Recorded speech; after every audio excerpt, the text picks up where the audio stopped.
This piece of work is called The Four Seasons, and it consists of 16 different panels that go through the four seasons, from autumn to winter, to spring to summer.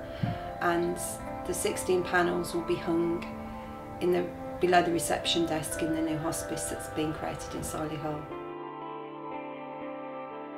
Well, I've worked in healthcare settings before, and I really like taking my art to a different audience.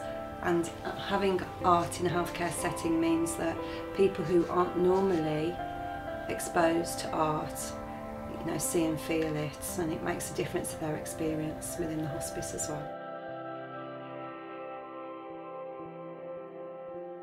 This piece of work will be different to any of the other commissions in the hospice because it actually involved the patients in the finished product. So this piece of work will be special to the hospice and will have some relevance to the people who use the hospice as well. It's always interesting for me to involve people and to ask them about their experiences, because I find this inspires my work. I like to if I'm working in a school, I like the pupils to kind of lead where the projects might be going, and it was the same in the hospice as well. It was helpful to me, and I think it was beneficial to the patients as well.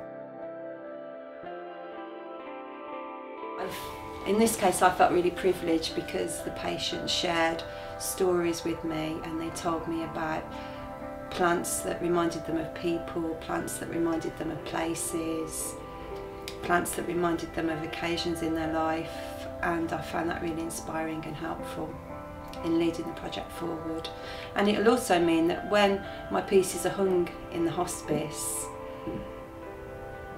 they're kind of special to that place. The people there have helped to create the finished pieces, so it makes the piece more significant to where it's being hung.